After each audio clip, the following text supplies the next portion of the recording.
ठीक है, चलो। अच्छा, लास्ट डे हम लोग कौन सा चैप्टर किए थे, बोला अपना national income and related aggregates. उसमें कुछ फॉर्मूलाज हम लोग याद किए थे, एक बार रिपीट कर देते हैं जो जो हम लोग उस दिन किए थे। फैक्टर कॉस्ट से मार्केट प्राइस में जाने के लिए क्या प्लस करेंगे, ठीक है। ग्रॉस से नेट में जाने के लिए क्या करें, देख के नहीं बोलेगा। हाँ, ग्रॉस से नेट माइनस डेप्रिसिएशन, ठीक है। फिर डोमेस्टिक से नेशनल जाना है तो प्लस NFIA। NFIA का फुल फॉर्म क्या था, और NFIA को निकालने का formula FITA, FIFA minus FITA. FIFA का मतलब फैक्टर इनकम फ्रॉम अब्रॉड और minus factor income to abroad, ठीक है। तो ये मेरा हो गया पिछले का जो भी बेसिक्स वाला है। आज जो चैप्टर है उसमें हम लोग करने वाले हैं methods of calculating national income, कि नेशनल इनकम को कैलकुलेट करने का बहुत सारा मेथड्स होता है, जिसमें से ये तीन कॉमन मेथड्स होता है। एक होता है आउटपुट मेथड, एक होता है इनकम मेथड, और एक होता है एक्सपेंडिचर मेथड। आज जो हम लोग कवर करेंगे, एक बार आउटपुट मेथड कवर कर लेंगे। और आउटपुट मेथड तीनों से आंसर सेम निकलेगा, बट निकालना तीनों से होता है। हो सकता है क्वेश्चन में कभी कभी तुमको आउटपुट और एक्सपेंडिचर दे दे, या इनपुट और एक्सपेंडिचर दे दे, किसी का भी कॉम्बिनेशन तीनों एक साथ नहीं देगा, बट कोई दो एक साथ दे देगा। तो तुमको तीनों का जो भी मेथड्स है वो याद रखना पड़ेगा, ठीक है। तो हम लोग आज जो चैप्टर करेंगे मेथड्स, उसमें सबसे पहला मेथड जो वैल्यू एडेड है, इसमें मतलब क्या होता है हम लोग को वो पहले जानना है। आउटपुट मेथड का दूसरा नाम है value added method. Value added, value added से क्या समझता है तुम लोग, वैल्यू ऐड करना, कुछ वैल्यू हम ऐड किए हैं, किसी चीज में हम कुछ वैल्यू ऐड किए हैं। अब तुमको ये समझना है कि क्या वैल्यू ऐड कर रहे हैं हम। तो बेसिकली डेफिनेशन में देखेगा तो वैल्यू एडेड का डेफिनेशन है, value added refers to the addition of value to the raw materials. Raw material में कुछ वैल्यू ऐड करना, कौन ऐड करेगा उसको, फर्म, कंपनी, फर्म, ठीक है। तो value added refers to the addition of value to the raw material by a firm by virtue of its productive activities. अब ये जो प्रोडक्शन एक्टिविटी चलता है उसी से तो वो वैल्यू ऐड कर रहा है। अब जैसे एक एग्जांपल लेते हैं कि हम लोग को बनाना क्या है, ब्रेड, ठीक है। तो सबसे पहले वो ब्रेड बनाने के लिए क्या लेके आएगा, लेके आएगा ना। तो लेके आया, फिर उसको वो किस में कन्वर्ट करता है, प्रोसेसिंग किया, प्रोसेसिंग करके तब वो ब्रेड में कन्वर्ट होगा, ठीक है। तो वो रॉ मटेरियल जो था, फ्लावर जो रॉ मटेरियल था, उसमें कुछ वैल्यू ऐड किया, तब जाके तो वो क्या बना, तब जाके वो क्या बना है, मेरा ब्रेड बना, ठीक है। तो ये जो बीच में वैल्यू एडिशन किया, हमको वही पता करना है कितना वैल्यू ऐड हुआ है। अब एक एग्जांपल जैसे वही वाला का लेते हैं कि मान लो रॉ मटेरियल का दाम था 500 रुपया, ठीक है। अब final product that is bread, bread को बेचा है 700 रुपया में, वैल्यू एडेड कितना, वैल्यू एडेड कर दिया 700 माइनस 500 दैट इज 200। अब इसी का एक फॉर्मूला बन गया है, यही चीज जो तुम लोग किया इसको एक फॉर्मूला में डाल दिया है, जो फॉर्मूला है तुम्हारा ये, value added is equal to value of output minus value of intermediate consumption. अब वैल्यू ऑफ आउटपुट क्या है, वैल्यू ऑफ इंटरमीडिएट कंजम्पशन क्या है। तुम लोग समझ ही गया होगा कि वैल्यू ऑफ आउटपुट कौन है और वैल्यू ऑफ इंटरमीडिएट कंजम्पशन कौन है। ये जो 700 है ये क्या हुआ, वैल्यू ऑफ आउटपुट की इंटरमीडिएट, आउटपुट क्योंकि लास्ट में बन के क्या निकला, ब्रेड, तो ये आउटपुट बन गया। तो 700 रुपया और रॉ मटेरियल, इसको बोलेंगे हम इंटरमीडिएट कंजम्पशन। इंटरमीडिएट कंजम्पशन हो जाएगा जो चीज को, जो चीज के ऊपर अभी फर्दर प्रोसेसिंग चाहिए, ठीक है, तो इंटरमीडिएट कंजम्पशन बन जाएगा वो। ये हम लोग पिछले चैप्टर्स में भी शायद इंटरमीडिएट गुड्स पढ़े थे ना, इंटरमीडिएट गुड्स, फाइनल गुड्स, तो उस हिसाब से इंटरमीडिएट कंजम्पशन हो जाएगा ये रॉ मटेरियल। तो फॉर्मूला हमको याद करने का जरूरत नहीं है कि वैल्यू एडेड का फॉर्मूला याद रखेंगे, डायरेक्ट पता है कि भाई वैल्यू ऑफ आउटपुट से वैल्यू ऑफ इंटरमीडिएट कंजम्पशन को माइनस कर दो, तुमको पता चल जाएगा कितना वैल्यू ऐड किया है तुम, ठीक है।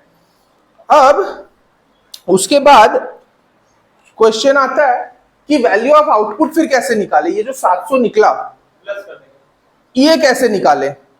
अब इसको निकालने के लिए भी एक फॉर्मूला है, वो फॉर्मूला भी हम लोग याद कर लेंगे, क्योंकि अगर हमको वैल्यू एडेड निकालना है तो दो चीज चाहिए, क्या, वैल्यू ऑफ आउटपुट और वैल्यू ऑफ इंटरमीडिएट कंजम्पशन। तो पहले वैल्यू ऑफ आउटपुट तो पता करें कि वो आया कैसे, तो उसको निकालने का तरीका, उसका फॉर्मूला है sales plus change in stock और plus production for self consumption. क्या मतलब हुआ भाई, वैल्यू ऑफ आउटपुट मतलब जितना तुम सामान बेचा, सेल किया, प्लस कितना सामान अभी बचा हुआ है तुम्हारे पास, that is change in stock, कितना हुआ था, कितना बचा हुआ है, चेंज कितना हुआ है, ठीक है। और लास्ट में प्लस करेगा प्रोडक्शन फॉर सेल्फ कंजम्पशन, मतलब तुम कुछ गुड्स हो सकता है कि प्रोड्यूस किया बेचने के लिए नहीं, अपने लिए किया। हो ही सकता है ना, एक फार्मर जो है वो धान वान उगाया है, अब उगा के वो बेचा नहीं मार्केट में, खुद भी तो खाएगा, घर के लिए यूज कर लिया, तो क्या हम उसको आउटपुट का हिस्सा नहीं माने, निकला तो है ना, बनाए तो है। तो सेल्स में प्लस किए चेंज इन स्टॉक और प्लस किए प्रोडक्शन फॉर सेल्फ कंजम्पशन। अब बात ये आता है कि चेंज इन स्टॉक भी कैसे निकाले, फिर चेंज इन स्टॉक निकालने का फॉर्मूला आया। चेंज इन स्टॉक निकालने का फॉर्मूला थोड़ा अकाउंट्स वाला, क्या करना, क्लोजिंग स्टॉक माइनस, मतलब मेरे पास पहले कितना था, मेरे पास अभी कितना है, क्लोजिंग मान लो है मेरे पास 500,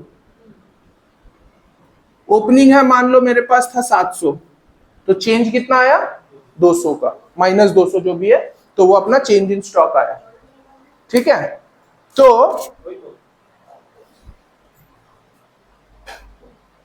तुमको अगर जाना है, निकालना है वैल्यू एडेड, तो तुमको पहला फॉर्मूला बताओ वैल्यू एडेड के लिए क्या करना होगा, क्या दो चीज को माइनस करना है, वैल्यू ऑफ आउटपुट माइनस, ठीक है, वैल्यू ऑफ इंटरमीडिएट कंजम्पशन। अब तुमको वैल्यू ऑफ आउटपुट निकालने के लिए भी एक फॉर्मूला यूज करना होगा, तो वैल्यू ऑफ आउटपुट के लिए क्या फॉर्मूला होगा, sales plus change in stock plus goods production for self consumption. यहां से निकल गया मेरा वैल्यू ऑफ आउटपुट। अब तुमको चेंज इन स्टॉक निकालने का फॉर्मूला क्या था, closing stock minus opening stock. तो अगर तुमको पहले, या तो तुम पहले ये निकाल लो कि ये निकालो, ये निकालो, फिर ये निकालो, तो ऑब्वियसली ये क्या पहला काम होगा कि तुमको चेंज इन स्टॉक निकाल लो, क्लोजिंग माइनस ओपनिंग, ठीक है। फिर तुम निकाल लो value of output, sales plus change in stock plus production for self consumption, और उसके बाद तुम निकाल लो value added, that is value of output minus intermediate cost. तो वो आ जाएगा मेरा वैल्यू कितना ऐड किए हैं। अब ये करने के बाद तुमको खाली सिर्फ एक सेक्टर का नहीं, तीनों सेक्टर का वैल्यू एडेड निकालना पड़ता है। अपना 3 सेक्टर्स होता है इकोनॉमी में, primary sector, secondary sector, tertiary sector, जिसको हम लोग सर्विस सेक्टर भी बोलते हैं। तो ये तीनों सेक्टर में कितना वैल्यू एडिशन हुआ है, तीनों को प्लस किए, ठीक है, यहां पे एक प्लस का साइन दे दो, value added by primary sector, value added by secondary sector, value added by tertiary sector, तीनों को प्लस किए। उसके बाद माइनस क्या करेंगे, depreciation minus NIT plus NFI, ठीक है। तो ये जो बेसिकली निकला होगा ना, ये निकला होगा तुम्हारा GDP एट MP, ठीक है, ये तीनों प्लस करके निकला होगा GDP at MP, that is gross domestic product at market price.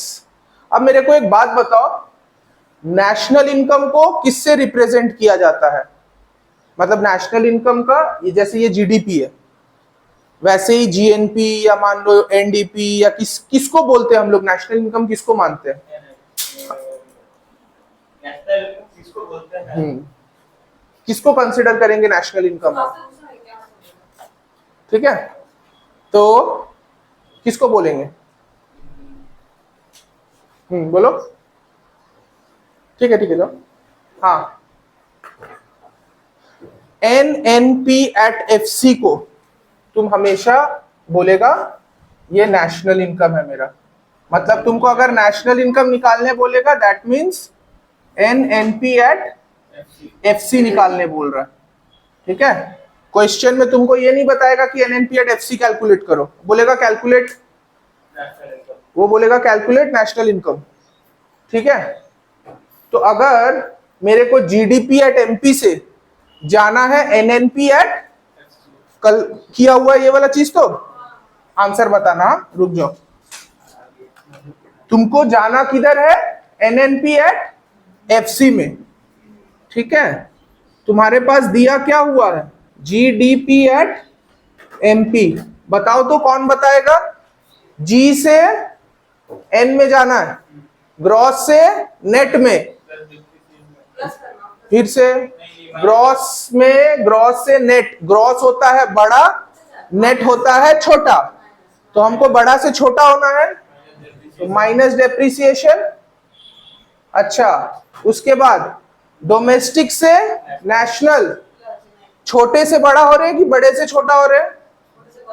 छोटा से बड़ा, डोमेस्टिक से नेशनल, तो क्या करें? NIT NFIA, डोमेस्टिक से नेशनल प्लस NFIA। ठीक है, और MP से FC में जाने के लिए क्या करना होगा? मार्केट प्राइस बढ़ा कि फैक्टर कॉस्ट बढ़ा?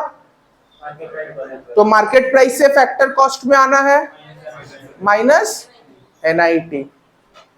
अब तुम एक चीज नोटिस करेगा, यहां पे क्या फॉर्मूला था? यहां तक क्या निकला था? GDP एट MP माइनस क्या किए?